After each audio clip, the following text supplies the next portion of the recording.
माननीय अधिष्ठाता महोदय, आपकी अनुमति से आज राज्यपाल महोदय के अभिभाषण पर जो बोलने का जो अवसर मिला है,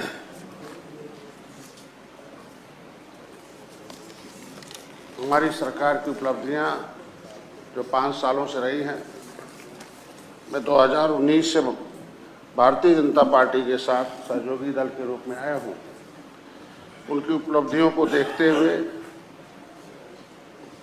पिछले जितनी सरकारें रही हैं और उनका जो आपस का जो देखने को मिला, जिसे उसको देखा जाए उदाहरण के स्वरूप पर, तो उसमें मैं जो भाषण में बिंदुएं रखे गए सरकार की उपलब्धियों के, मैं उस धन्यवाद प्रस्ताव का समर्थन करता हूं। निषाद पार्टी, हमारे जितने भी सहयोगी दल भी हैं और हमारे जो क्षेत्र के कार्यकर्ता हैं, वो सभी लोग इसके लिए बधाई के पात्र हैं कि हमको इस अवसर पर, हम तो क्षेत्र में सड़क पर संघर्ष कर रहा था एक समुदाय के हक अधिकार दिलाने के लिए, लेकिन आज सदन तक सहयोगी दलों की मदद से, भारतीय जनता पार्टी के सहयोग से इस सड़क से सदन पर आकर मैं अपनी बात आपको रख रहा हूं। उसके लिए सबको मैं धन्यवाद देता हूं। और जो राज्यपाल महोदय अपने अभिभाषण में उत्तर प्रदेश को उत्तम प्रदेश बनाने की ओर अपना विशेष ध्यान दिया, महामहिम राज्यपाल के अभिभाषण का भी विरोध ठीक उसी प्रकार है। देखने में हमारे आंखों से था कि इसे द्वापर युग में और त्रेता युग में देखने को मिलता था कि किसी भी ऋषि मुनियों और देवताओं के अच्छे कार्य में विघ्न डालने का काम करते हुए कुछ विशेष प्रवृत्ति के लोग करते थे, वैसे ही सदन के काम में बिना बात के विरुद्ध पूरे के पूरे 1.5 घंटे हुआ। ऐसा नहीं होना चाहिए। इस परंपरा और परिपाटी में बदलाव आना चाहिए। मैं सदन से चाहता हूं कि एक स्वस्थ परंपरा हो, मर्यादित हो, क्योंकि जनता के लिए, हितों के लिए समय है, कानून है, ये सदन है, बहुत इसमें पैसा देश का खर्च होता है गरीबों पर, और विरोध करने का तरीका लिखित हो और लिख पर जो विरोध भी हो आए उस पर भी कार्रवाई हो, क्योंकि ये विरोधी भी कुछ अच्छी बातें बोल देते हैं जिसमें उसमें जोड़ना अवसर होता है। तो मैं आप माननीय अधिष्ठाता महोदय के माध्यम से अपनी बात पर कुछ मैं ज़्यादा नहीं कहूँगा, बधाई दूंगा माननीय मोदी जी को, माननीय योगी जी को, कि मैं आज इस भारतीय संस्कृति जो कभी मुगलों और अंग्रेजों के द्वारा नष्ट की गई थी, हम लोगों को इतिहास में पढ़ाया जाता था कि कैसे इस देश पर आक्रमण हुआ था और कैसे इसको विघ्न में डाला गया, कैसे इस संस्कृति का नष्ट हो। मैं विशेष रूप से इस भारतीय जनता पार्टी की सरकार को बधाई दूंगा कि इस भारतीय संस्कृति का जो स्वरूप, जो गौरवशाली इतिहास था, उसको जो मुगलों और अंग्रेजों ने नष्ट किया था, उसको फिर से पुनर्जागृत कर जन जन तक उसे सुंदर करके फिर से उस पुराने जो महाभारत का नाम था, उस भारत के निर्माण के लिए जो भारतीय जनता पार्टी काम कर रही है, उसे मैं बधाई देता हूं।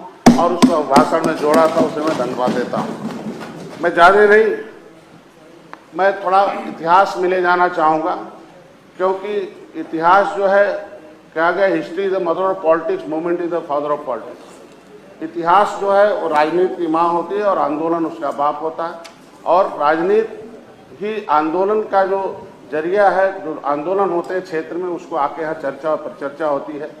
तो उस पर मैं आपका ध्यान आकृष्ट करूँगा कि मुगलों के कितने अत्याचार थे। मैं अभी सदन में बैठा था, वहाँ विधानसभा में एक आ गया कि यहाँ की सोच, यहाँ के रहने वाले लोग पाकिस्तानी की सोच रखते हैं, ऐसे लोगों को विशेष कार्रवाई होनी चाहिए। उस पर हंगामा खड़ा कर दिया, मतलब जैसे लगता है कि वही कि मन में जो चल रहा था वही बोल दिया।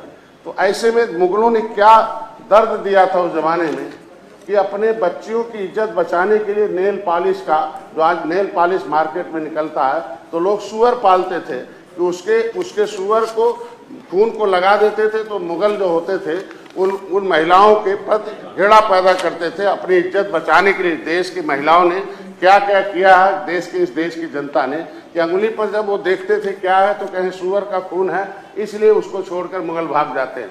और ऐसे मुगलों के लिए कुछ लोग समर्थन करते हो, ये हम लोग उसे बर्दाश्त, भारतीय ये जो समाज है, ये संस्कृति है, नहीं बर्दाश्त कर सकती है। ऐसे में क्या क्या हुआ था जब इस देश में अंग्रेजों को भगाने का काम किया।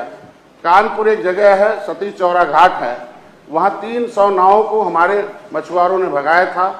पहले सड़क नहीं थी, तब पहले रोड, ये बाईपास नहीं था, बड़े संसाधन नहीं थे, बाईवान नहीं था, नदियों के माध्यम से अंग्रेज आते जाते थे।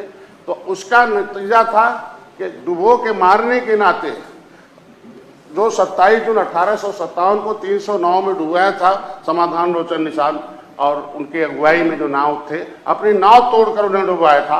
अंग्रेजों ने उसमें एक जो ब्लैक स्मिथ कमांडर बचा था और जो अंग्रेज को लिख कर दिया महारानी को, तो ऐसा क्रूर कानून बनाया कि 12 अक्टूबर 1871 को कि ब्रिटिश पार्लियामेंट में डिबेट किया स्टीफन नामक सांसद ने कि डॉक्टर का बेटा डॉक्टर होता, वकील का बेटा वकील होता है और बदमाश का बेटा बदमाश होता। मानिए इस इतिहास को पन्नों में जोड़ा जाना चाहिए, विषय पढ़ाया जाना चाहिए, जो हमारे आने वाली पीढ़ी जो है ये अंग्रेजों और मुगलों की जो क्रूरता है वो देखे और मेरी भारतीय संस्कृति क्या है। उसमें उन्होंने और नहीं आगे और कृत किया कि 12 अक्टूबर 1871 को एक क्रिमिनल ट्राइब्स एक्ट किया कि ऐसी जो जातियां जो अंग्रेजों से लड़ रही हैं 578 जातियों को कानून बनाकर उजाड़ लिया, उनका खेत बाड़ी घर द्वार सब छीन लिया। ऐसी सारी जातियां, ऐसे नहीं कहता हूं कि केवल निषादों में हैं, ऐसे ढेर सारे जो लड़ रहे थे उसमें कुर्मी भी हैं, जाट भी हैं, गुर्जर भी, बहुत से था, हमारे पास लिस्ट है।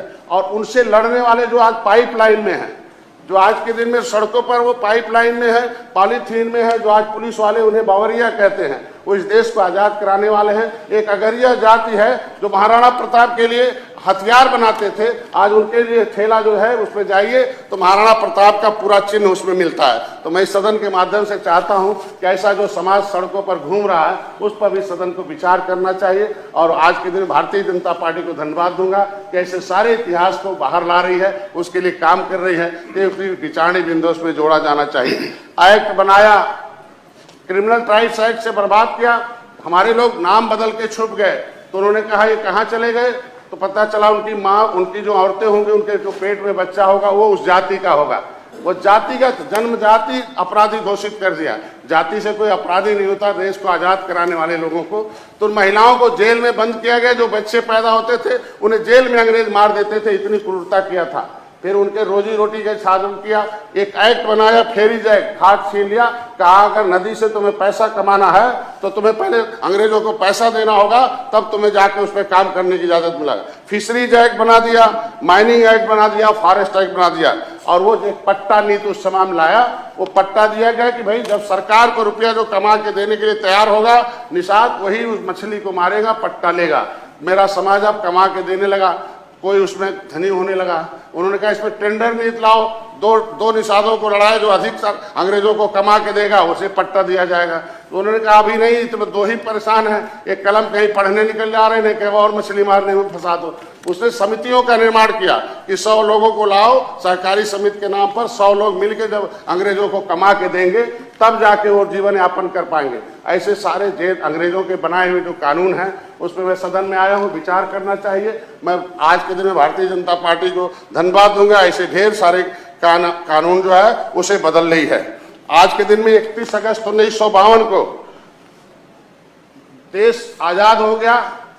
1947 में संविधान बना 26 जनवरी 1950 को, लेकिन ये जातियां उस काले कानून से पड़ी रही, वो छुपी रही, जंगलों में घूमती रही।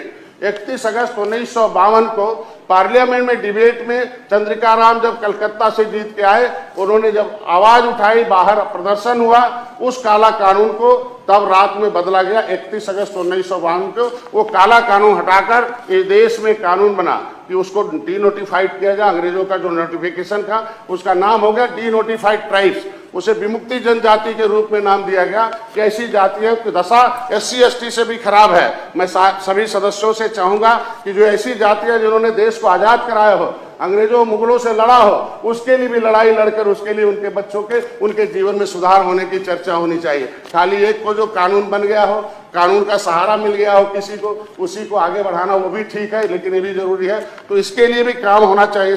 माननीय जी, 31 अगस्त 1952 को जो कानून बना उससे उसमें लिखा गया, पहले चीफ सेक्रेटरी थे YK भांडारन, उन्होंने लिखा कि इनकी दशा SC ST से भी खराब है। क्योंकि उस समय पटेल जी थे, उस समय पटेल जो है उनके पिताजी झंझेवर भाई पटेल थे, वो भी इनके साथ लड़ाई लड़ते थे, वो भी जेलों में थे। इसलिए कुछ जातियां हमारी जो इलाहाबाद के समय पटेल लिखती है, हमारे लोगों को काला पानी की सजा भेज दिया बर्मा, इसलिए आगरा के लोग बर्मा लिखते हमारे निषाद मछुआ समुदाय के लोग। इतनी क्रूरता हुई कि वहां तेल पेरा जाता था, वो तेल अंग्रेजों की रानियों के सर पर रखा जाता, इतनी क्रूरता थी। जब पटेल जी गृह मंत्री बने, उन्होंने जब जेलों में गए तो जेलों में एक इंक्वायरी हुई, तो उन्होंने जेल वाले मिले जो बंदी थे, उनसे पूछा क्यों बंद है। उन्होंने कहा केवल जाति के नाते बंद है, ये देश की आज़ादी के नाते बंद है। तो उन्होंने अपनी सेक्रेटरी को तुरंत उन्होंने कमीशन बनाया, Ananthasayanam Ayyangar committee, criminal tribes act enquiry committee 1949-50। उस कमेटी ने रिपोर्ट दिया कि इनकी दशा SC/ST से बहुत खराब है।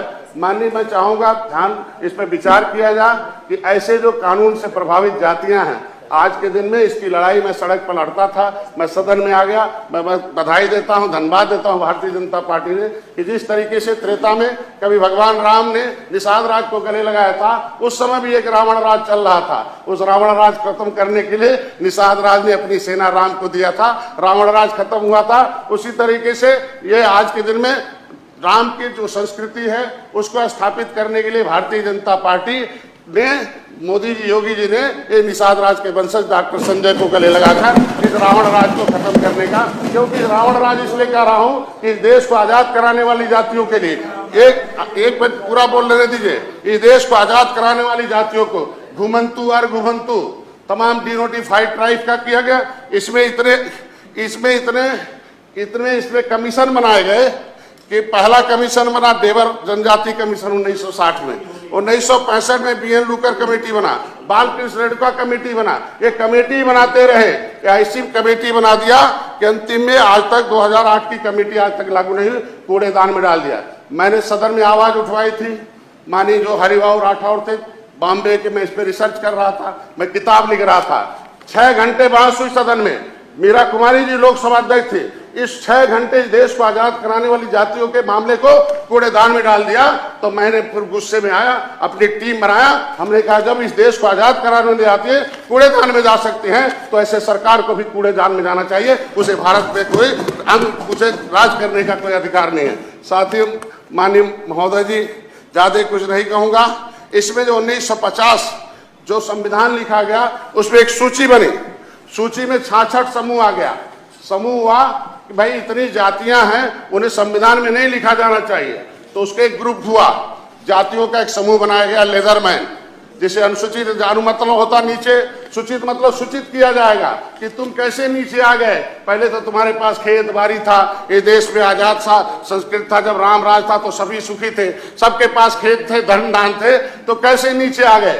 तो अनु मतलब नीचे, सूचित मतलब सूचित किया जाएगा ऐसी जातियों के लिए कि भारत के संविधान में व्यवस्था बना है कि तुम्हारा बेटा स्कूल जाएगा, पढ़ेगा, वजीफा पाएगा, उधर से लेके आएगा कि जिस तरीके से बड़े का बेटा कटलेट आमलेट चॉकलेट देख जाता है, उस गरीब का बेटा भी कटलेट आमलेट चॉकलेट जाएगा, पढ़कर वो बड़ा होकर वो भी अधिकारी कर्मचारी बनेगा। लेकिन मानवीय जातियां जो है 1947 से लेकर 1952 तक 5 साल 16 दिन तक गुलाम थी, इनको आरक्षण का लाभ नहीं मिल पाया। और उस समय जो लोग आरक्षण का लाभ ले लिए वो पहले हो गए। उसी तरीके से ट्रेन में जब बैठ गए तो दूसरे को कहते हैं तुम्हारे लिए जगह नहीं है, उसे नीचे ढकेल देते हैं। आज के दिन में मैं उसी पर आ रहा हूँ। 5 साल 16 दिन जो जातियां देश आजाद होने के बाद भी, आजादी कराने वाली जातियां 5 साल 16 दिन गुलाम हुई हैं, उन जातियों पर विचार होना चाहिए। मेरा सदन से ये मामला है, क्योंकि आज के दिन में जो मैं यहाँ देख रहा हूँ कि जो यहाँ निश्चित रूप से कानून बनता है, ऐसे लोगों को सम्मान मिलना चाहिए।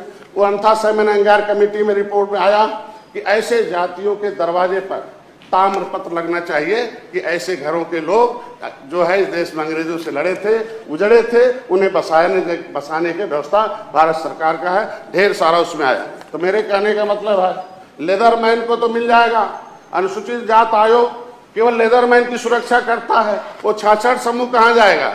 एक आपके मानवर आपके यहाँ सामाजिक न्याय समिति बनी थी, उसमें रिपोर्ट दिया गया था कि जो है अनुसूचित जाति की 23% जो रिजर्वेशन है वो एक विशेष जाति के लोग उसके ज्यादा कब्जे में है। 27% जो रिजर्वेशन है पिछड़ी जाति का, उस पर ढेर सारे लोग कब्जा किए हुए हैं। तो मैं कहता हूँ मानवर, ऐसी जातियों के लिए कोई व्यवस्था बननी चाहिए जिनके लिए काम हो। आज के दिन में उसकी सूची मेरे पास मौजूद है। उसमें 53 नंबर पर मझवार है।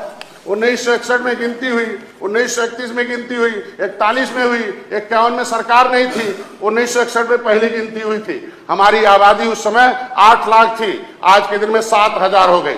दुनिया की आबादी बढ़ती है, अब देश को आजाद कराने वाले जातियों को कानून से कलम से मार के कम कर दें। आज के दिन में 6,000 हुई है। अब बताइए, इस पे विचार करने की जरूरत है। इस पे देखिए सेंसस मैनुअल 1961 ये है, ये भारत सरकार ने छपवा रखा है कि कौन सी जातियों को कहाँ गिना जाना चाहिए। गणना होगा 2021-22 में। ये मैनुअल 1961 का मैं सदन से मांग करता हूं, अगर 1961 का ये मैनुअल भेजा राष्ट्रपति ने, इसको जो है नोटिफिकेशन किया है, और नहीं मानवर महोदय जी, अब आपको एक अवगत कराऊंगा कि ये जो राष्ट्रपति का नोटिफिकेशन है, 1-2 मंत्री, दिल्ली के नाम नहीं लूंगा, शर्म आएगी नाम लेते हुए, मंत्री हैं उस जमाने के, उन्होंने इनकी फाइल गायब करा दी है। उसके लिए मैंने नई दिल्ली संसद भवन मार्ग में उन मंत्रियों के खिलाफ मुकदमा लिखा रखा है। ऐसा इतना अन्याय करने वाले लोग कैसे होंगे। इसमें लिखा हुआ है लेदरमैन की 26 जातियां हैं, उत्तराहा, दक्षिणा, मोची, जितनी भी हैं। इसमें लिखा है वाशरमैन की जातियां हैं, रजक बरेठा, उनको वाशरमैन का मिलेगा। इसमें 53 नंबर पर लिखा कि केवट मल्ला ये वो है फिशरमैन है, ये मझवार के नाम से आएगा।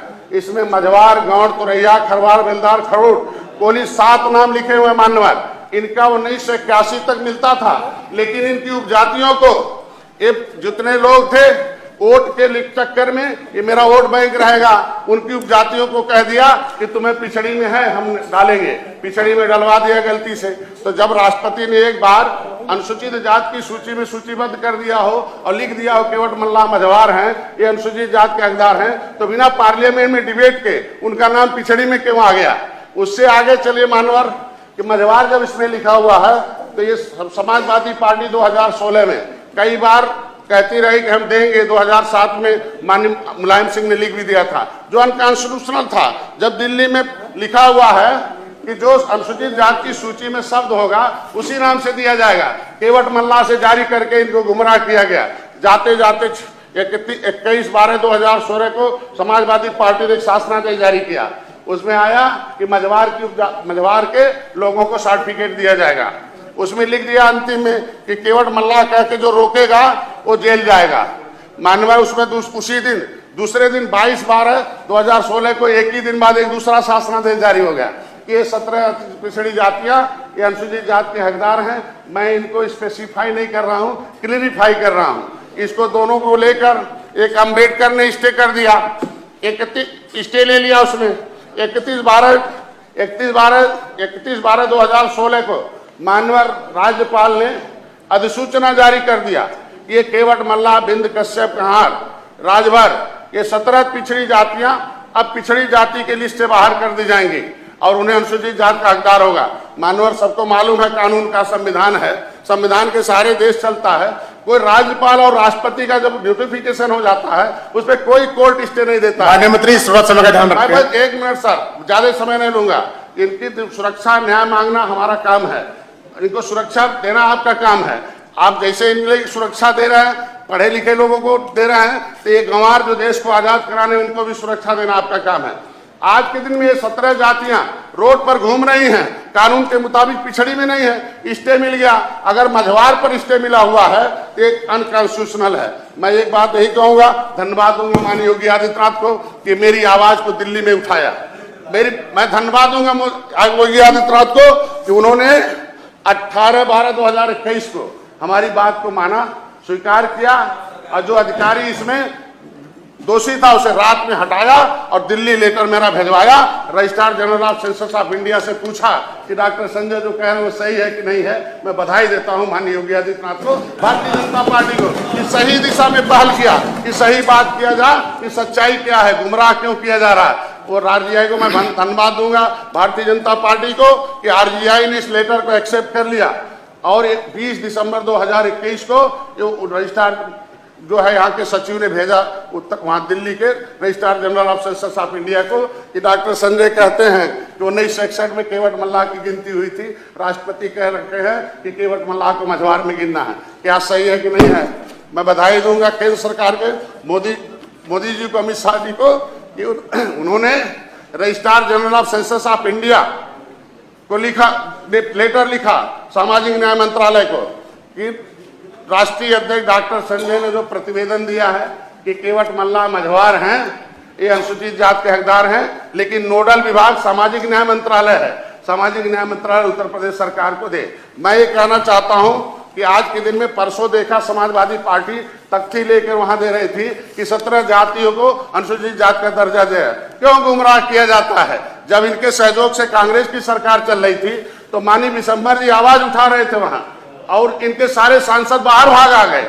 दिल्ली में हमारे लिए काम नहीं करेंगे और यहाँ समाज को गुमराह करके काम करेंगे। मैं तो यही कहूंगा कि पिछड़े के नाम पर नुमाइंदगी करने वाली समाजवादी पार्टी आज के दिन में पिछड़ों ने जिस तरीके से नकार दिया, मैं धन्यवाद दूंगा माननीय भारतीय जनता पार्टी को कि पिछड़ों में मिल गया था आरक्षण, लेकिन नौकरी में आरक्षण था, पढ़ाई में आरक्षण नहीं था।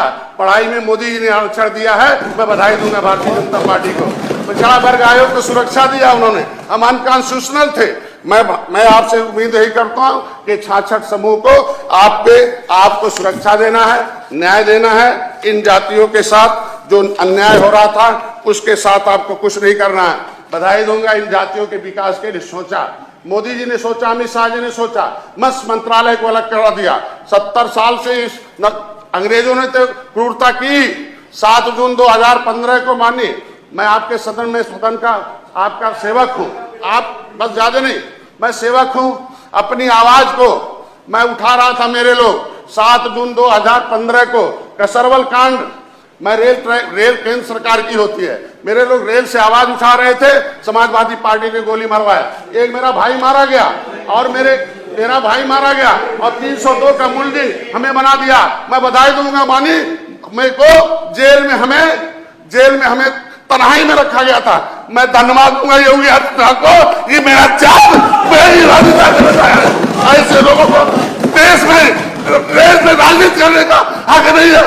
हमें सबसे बड़ा अपराधी घोषित किया था, कहीं जगह नहीं था, कहाँ कैसे जिंदा रहे मैं जानता हूँ। मेरे पास न्याय होना चाहिए, माननीय जी इन जातियों के साथ वो मेरा मुकदमा वापस होना चाहिए। मेरे साथ जेल में इन्होंने 2015 को फर्जी 302 का मुकदमा लगाया, मेरे 6 साथियों को फर्जी करता दिखा के बंद कर दिया। मैंने 156 दिन दाखिल कर दिया और कोर्ट ने मान लिया कि गोली पुलिस की चली है। मैं चाहता हूं इस पर जांच हो, मेरे मुकदमे वापस हो जाए, सारे लोगों के मुकदमे हो जाए। मैं धन्यवाद दूंगा योगी जी को कि मेरे जान को बचाया है, आगे इस समाज के लिए काम करेंगे। धन्यवाद, बहुत बहुत धन्यवाद।